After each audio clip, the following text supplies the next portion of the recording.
نحمدہ و نصلی علی رسولہ الکریم اما بعد فاعوذ باللہ من الشیطان الرجیم 3 رمضان مبارک، اور آج ہم پارہ نمبر 3 کا مختصر خلاصہ بیان کریں گے۔ اس پارے میں سب سے پہلے اللہ تعالیٰ نے رسولوں کو جو فضیلت دی، کسی کے ساتھ اللہ تعالیٰ نے کلام کیا اور کسی کو کوئی اور چیز عطا فرمائی، اور پھر مختلف انبیاء کو مختلف معجزات عطا فرمائے ان کے حساب سے۔ پھر جب انہوں نے لوگوں کو دعوت دی معجزات کے ذریعے، تو انہوں نے اس سے بھی اختلاف کیا۔ پھر اللہ تعالیٰ نے اس میں آیت الکرسی کو نازل فرمایا ہے۔ آیت الکرسی کی بہت زیادہ اس کے فضیلت ہے،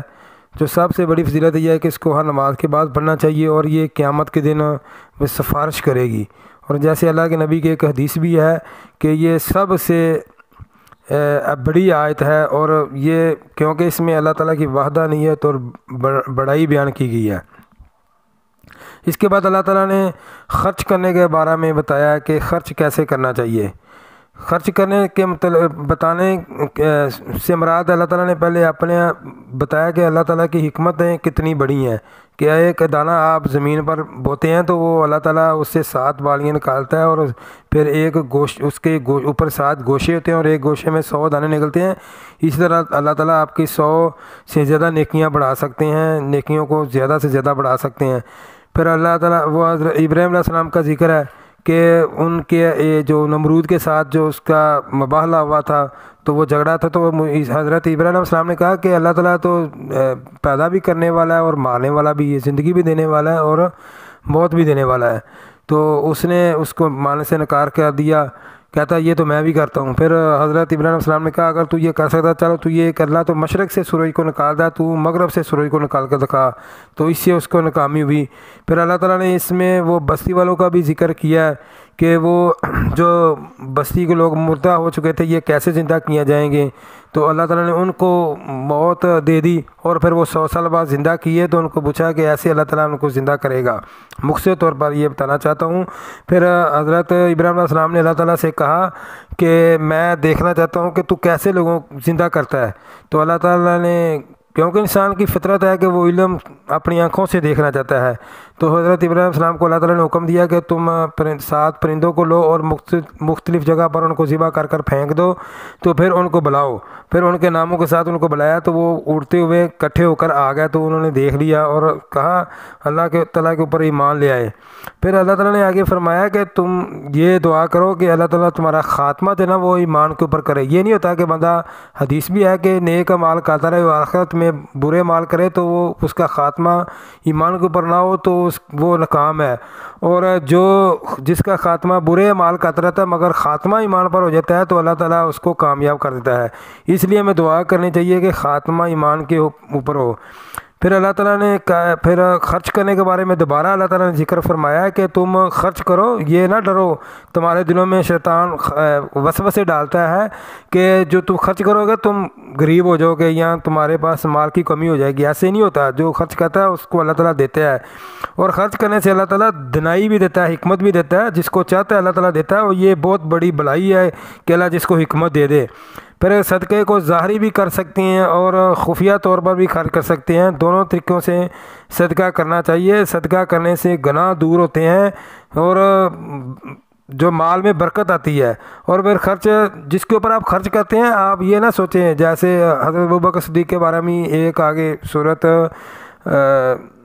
نور میں ذکر اس کا آئے گا کہ آپ جس کے اوپر خرچ کرتے ہیں یہ نہ سوچیں کہ یہ ایمان لے آئے یا میرے مطابق ہو جائے، یہ نہیں ہو سکتا، یہ وہ تو اللہ تعالیٰ کے ہاتھ میں، دلوں کو پھیرنے والا تو اللہ تعالیٰ ہے۔ لہذا تم خرچ کرو،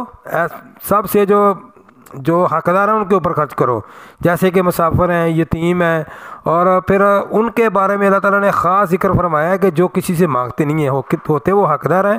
آپ کے قریب ہی رہتے ہیں مگر وہ کسی سے مانگتے نہیں ہیں، وہ چمٹتے نہیں ہیں کہ مجھے کچھ دو، جبکہ حقیقت میں وہ حقدار ہوتے ہیں، ان کے اوپر خرچ کرنا چاہیے۔ پھر مال کو ایک ہاتھ سے خرچ کیا ہے، دوسرے ہاتھ کو علم نہ ہو، اس کے بارے میں بھی اللہ تعالیٰ نے بڑی فضیلت بیان کی ہے کہ جو ایسے خرچ کرتا ہے، لانیاں بھی خرچ کرتا ہے اور چھپ کر بھی خرچ کرتا ہے، تو ایک ہاتھ سے خرچ کرتا ہے، دوسرے کو علم نہیں ہوتا، تو کیا ہوتا ہے اس کو نہ آخرت میں کوئی غم ہوگا نہ کوئی اس کو کوئی خوف ہوگا۔ پھر اللہ تعالیٰ نے آگے سود کا ذکر فرمایا کہ سود خور کبھی زندگی میں خوشحال نہیں ہو سکتے،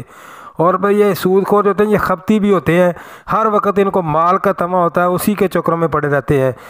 پھر یہ اللہ تعالیٰ تو چاہتا ہے کہ سود کو ختم کرتا ہے اور صدقات کو بڑھاتا ہے، اور پھر اللہ تعالیٰ نے فرمایا کہ جو سود خور ہے وہ یہ ہے کہ وہ اللہ تعالیٰ کے ساتھ اور اللہ کے رسول کے ساتھ جنگ کر رہا ہے۔ پھر اللہ تعالیٰ نے آگے قرض کے بارے میں بیان فرمایا ہے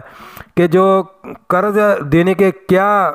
اس کے فوائد ہیں، اللہ تعالیٰ نے اس کے بڑا اجر و ثواب رکھا ہے، اور پھر اس کا طریقہ بھی بتایا کہ اگر آپ کسی کو قرض دیں تو لکھ لیا کریں اور گواہ موجود ہوں، اور گروی بھی آپ کوئی چیز رکھ سکتے ہیں قرض لینے کے لیے، یہ بھی اس کا ذکر فرمایا۔ آگے پھر آخری جو سورۃ بقرہ کی آیت ہیں ان کے بارے میں اللہ تعالیٰ نے فرمایا کہ یہ مجھے سدرۃ المنتہا پر عطا کی گئیں، اور پھر یہ بھی ایک حدیث ہے کہ یہ دو نور ہیں، ایک نور سورۃ فاتحہ ہے اور ایک یہ ہے جو سورۃ بقرہ کی آخری جو آیات ہیں، تو اس لیے ان کو گھر میں پڑھنا چاہیے۔ ایک حدیث بھی ہے کہ جو 3 دن اس کو گھر میں پڑھتا ہے تو اس کے کیا ہوتے ہیں، اس کے گھر شیطان کا حملہ نہیں ہوتا۔ پھر اس کو رات کو سونے کے وقت بھی پڑھنا چاہیے۔ اس کی اور بھی بہت سی اس کی فضیلت ہے جو یہاں بیان کرنی ذرا مشکل ہو رہی ہے۔ اور آگے پر سورۃ آل عمران ہے۔ سورۃ آل عمران حضرت مریم علیہ السلام کے جو والد تھے ان کا نام عمران تھا، اور حضرت مریم اور حضرت عیسیٰ علیہ السلام کی وجہ سے اس سورت کا نام سورہ آل عمران ہے۔ اور اس کی دوسری شان نزول اس کے جو پہلی 1 سے لے کر 83 آیت تک وفد نجران جو سائیوں کا ایک وفد تھا اس کا ذکر ہے کہ وہ اللہ تعالیٰ کے نبی کے پاس آئے، انہوں نے مباہلہ کیا اور انہوں نے کوشش کی کہ حضرت عیسیٰ علیہ السلام کو اللہ کا بیٹا کہنے کی، تو اللہ تعالیٰ نے اس کا رد کیا کہ یہ میرا بیٹا نہیں ہو سکتا، کیونکہ اللہ تعالیٰ نے اس کو مریم سے پیدا کیا ہے، ایک بشر سے پیدا کیا ہے، تو پھر اس کو موت بھی آئے گی۔ تو حالانکہ سعی تو خود یقین کرتے ہیں کہ حضرت عیسیٰ علیہ السلام کو وفات ہو چکی ہے، تو پھر اللہ تعالیٰ نے ان کو یہ بتایا کہ وہ کیسے میرا بیٹا ہو سکتا ہے، اور اسی کے مختلف دلائل اللہ تعالیٰ نے پیش کیے ہیں۔ پھر ان کو یہ بتایا کہ جو حالانکہ تمہاری جو انبیاء کے اوپر جو حضرت موسیٰ علیہ السلام اور حضرت عیسیٰ علیہ السلام پر جو کتابیں نازل ہوئی ہیں اس میں بھی اللہ کے نبی کا یعنی کہ اللہ کے نبی نے کہا کہ میرا ذکر موجود ہے، کہ میری دعوت کا کیا تمہیں علم نہیں ہے، یہاں تو تم ان کو جھٹلاؤ کہ میری دعوت کا علم نہیں ہے، تو وہ اس چیز کو کیسے بڑا جھٹلا سکتے تھے کہ ان کتابوں میں تھا۔ پھر یہ بھی ہے کہ فرمایا کہ یہ میری جو کتاب ہے، یہ قرآن کریم جو ہے نا، یہ بھی ان کتابوں کی تصدیق کرنے والی ہیں، لہٰذا وہ بھی کتابیں برحق تھیں، اللہ کی طرف سے تھیں۔ حالانکہ وہ کتابیں ایک ہی دفعہ نازل ہوئی، جبکہ قرآن جو ہے نا وہ 23 سال میں نازل ہوا، مختلف اوقات میں نازل ہوا۔ پھر یہ لوگ نا قرآن کی جو متشابہ آیتیں ہیں، جو ایک دوسرے سے ملتی جلتی آتے ہیں، وہ ان کو نکال کے ان کی بات کرتے ہیں، تو اللہ تعالیٰ نے ان کا بھی رد فرمایا کہ یہ متشابہ جو آتے ہیں، یہ ان کا مقصد یہ ہے کہ ان کا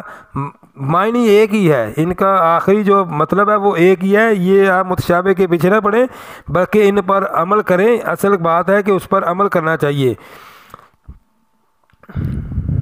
پھر اس صورت میں اللہ تعالیٰ نے اسی سلسلے میں اللہ تعالیٰ نے فرمایا کہ ان کے سامنے اللہ کے نبی نے کہ اس وقت جو آیات نازل ہوئی اس میں یہ ثابت ہوتا تھا کہ وہ آگے خوشخبریاں ملنے والی ہیں، تو وہ خوشخبری کیا تھی کہ جو یثرب کے یا مدینہ کے جو یہودی تھے ان کو جلا وطن کیا گیا اور ان کو نکالا گیا، بنو قریظہ کو اور بنو نذیر کو، تو ان کی بارے میں اللہ تعالیٰ نے پہلے خوشخبری دی۔ پھر آگے اللہ تعالیٰ نے ان کے مباہلے کے ساتھ ان کو یہ بتایا کہ مریم کی جو ماں ہے اس نے نظر مانی تھی کہ اللہ تعالیٰ مجھ کو بیٹا دے گا تو میں اس کو اللہ کے راہ میں بیت المقدس کی خدمت کے لیے وقف کروں گی، تو اللہ تعالیٰ کے حکمت غالب تھی کہ اللہ تعالیٰ نے ان کو بیٹی عطا کر دی مریم، تو اللہ تعالیٰ نے پھر بولا ان کو کہ یہ تمہارے لڑکے سے بہتر ہے، یہ نہیں ہو سکتا کہ یہ جو تمہارا لڑکا ہونا تھا ہو سکتا اسے یہ بہتر ہی ہو، بلکہ کہا کہ یہ بہتر ہے۔ پھر انہوں نے ان کو وقف کر دیا، تو وہ ان کو جو اس وقت کے 2 علماء تھے ان کے درمیان آپس میں ان کا فیصلہ ہوا، اور یہ حضرت زکریا علیہ السلام کے حصے میں ان کے پاس آئیں، ان کے محراب میں ان کو ٹھہرایا گیا، ان کی خدمت میں تھی، تو وہ ان کو بند کر کے چلے جاتے تھے، کچھ وقت کے لیے وہ بھول گیا کہ واپس ان کو کھانا نہ دے سکے، تو جب دیکھا تو حضرت مریم علیہ السلام کے پاس وافر کھانا موجود ہے، ثمرات ہیں، پھل ہیں، جو اس وقت وہاں پر موجود ہی نہیں تھے، وہاں ہوتے ہی نہیں تھے۔ تو پوچھا یہ کہاں سے ہے؟ تو حضرت مریم علیہ السلام نے جواب دیا کہ یہ تو مجھے اللہ تعالیٰ کی طرف سے ہے۔ جب حضرت زکریا علیہ السلام نے یہ دیکھا تو اپنے اللہ تعالیٰ سے دعا کی کہ یا اللہ مجھے اولاد عطا فرما، تو مریم کو بے موسم پھل دے سکتا ہے تو مجھے بھی اولاد دے سکتا ہے۔ تو اللہ تعالیٰ نے ان کی دعا کو قبول کیا اور ان کو خوشخبری دی کہ میں تجھے یا دینے والا ہوں، سیدم و حصورم و نبی من الصالحین، وہ صالحین میں سے ہوگا، نبی ہوگا۔ حضرت یحییٰ علیہ السلام کی خوشخبری دی۔ پھر کہا کہ میری بیوی تو بانجھ ہو چکی ہے، یہ کیسے ہوگا؟ تو اللہ تعالیٰ نے کہا کہ اللہ تعالیٰ ایسے ہی کرتا ہے، جس کو چاہتا ہے دیتا ہے۔ پھر اس میں حضرت مریم علیہ السلام کا آگے ذکر ہے کہ اللہ تعالیٰ نے مریم علیہ السلام کو کہا کہ 3 دن تم نے خاموش رہنا ہے، بالکل کسی کے ساتھ بات نہیں کرنی، اور میں نے تمہیں چن لیا ہے پورے جہانوں کے لیے۔ تو حضرت مریم علیہ السلام کو فرشتہ آیا اور اس نے آ کر خوشخبری دی کہ اللہ تعالیٰ آپ کو بیٹا دینا چاہتا ہے۔ تو حضرت مریم علیہ السلام پریشان ہو گئی کہ مجھے تو آج تک کسی بشر نے یا کسی بندے نے ہاتھ نہیں لگایا، تو میں بیٹا میرے پاس کیسے مجھے کیسے ہو سکتا ہے؟ تو اس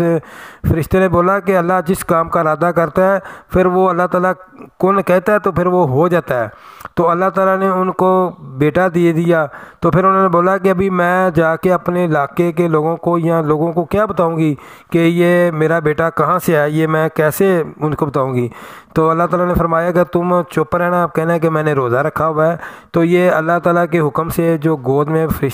جو بچہ ہے یہ بولے گا، تو پھر وہ جو بچہ تھا حضرت عیسیٰ علیہ السلام گود میں ماں کے گود میں بول پڑے اور بتایا کہ مجھے اللہ تعالیٰ نے آپ کی طرف نبی بنا کر بھیجا ہے۔ پھر اللہ تعالیٰ نے ان کو کتاب دی اور حکمت دی۔ پھر اللہ تعالیٰ نے ان کو معجزات دیے کہ وہ لوگوں کو ہاتھ لگاتے تھے تو برس والا جو وہ ٹھیک ہو جاتا تھا، مردوں کو زندہ کرتے تھے، یہ اللہ تعالیٰ کے معجزات تھے۔ اور پھر اللہ تعالیٰ مختلف اوقات میں جو انبیاء ان کے اس حالات کے مطابق اللہ تعالیٰ نے معجزے دیے۔ حضرت موسیٰ علیہ السلام کو کے دور میں جادو کا دور دارا تھا، تو اللہ تعالیٰ نے ان کو اس کے متعلق معجزہ دیا کہ اس وقت کے جو بڑے بڑے جادوگر تھے وہ ان کی عقلیں دنگ رہ گئیں، وہ آپ کے اوپر ایمان لے آئے اور سولی چڑھنے کے لیے تیار ہو گئے۔ اور حضرت عیسیٰ علیہ السلام کے دور میں طب علومیہ کا بہت زیادہ زور تھا، سائنس کا بہت اس وقت زور و شور تھا۔ تو اللہ تعالیٰ نے ان کو اس حوالے سے اللہ تعالیٰ نے ان کو یہ معجزہ دیا۔ اور اللہ تعالیٰ کے نبی کے دور میں یہ اس وقت علم و بلاغت کا بہت اور لکھنے پڑھنے کا اور شعراء کا بڑا زورا تھا۔ تو اللہ تعالیٰ نے قرآن پاک کو نازل کر کے ان کے یہ سارے جو معاملات ہیں ان کو خاموش کروا دیا۔ پھر اللہ تعالیٰ نے ان کو یہ بھی بتایا کہ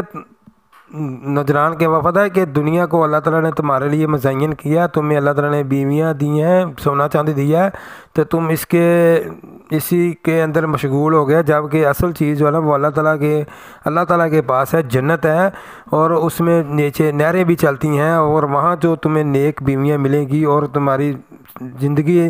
سدا بار ہوگی، کبھی موت نہیں آئے گی۔ اصل زندگی تو وہ زندگی ہے۔ پھر یہ جو یہودی تھے وہ کہتے تھے کہ ابراہیم علیہ السلام ہمارے یہودی تھے، اور جو عیسائی تھے وہ یہ کہتے تھے حضرت ابراہیم علیہ السلام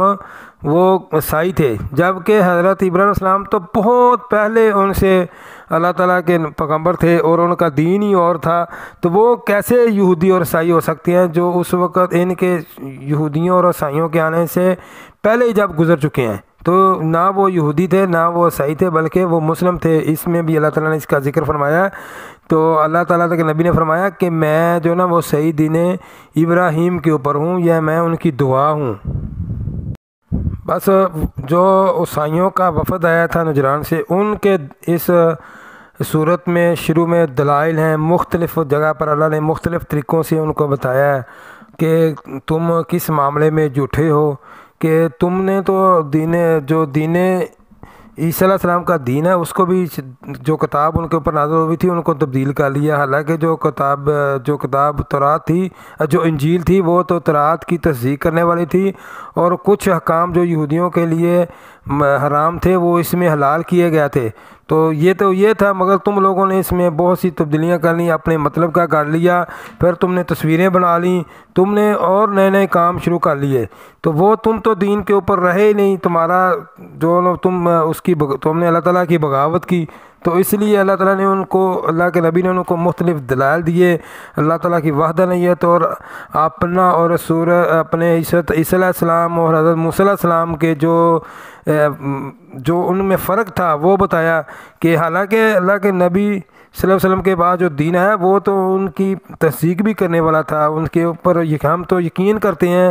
حضرت عیسیٰ علیہ السلام پر، حضرت موسیٰ علیہ السلام کے اوپر، وہ تو اللہ کے نبی کو جھٹلاتے ہیں، اس لیے انہوں نے کفر کیا اور وہ کافر ہوئے۔ پھر اللہ تعالیٰ نے اس پارے کے آخر میں فرمایا ہے کہ جنہوں نے اپنے ایمان کے بعد کفر کیا، پھر کفر میں بڑھ گئے، اور ان کی توبہ ہرگز قبول نہ کی جائے گی، یعنی کہ جو انہوں نے دین کے اندر نئی چیزیں تبدیل کر لی ہیں، یعنی کہ عیسیٰ علیہ السلام کے دین پر بھی نہیں ہے، اور اللہ کے نبی کے دین کا جب کہ ان کی کتابوں میں ذکر ہے ان کے اوپر بھی یقین نہیں رکھتے، تو ابھی یہ کافروں کی موت مریں گے، انہوں نے دین سے پھر چکے ہیں۔ تو یہ سمجھتے ہیں کہ ہم مال خرچ کریں گے تو اس سے ہماری جو نا وہ ہم بچ جائیں گے۔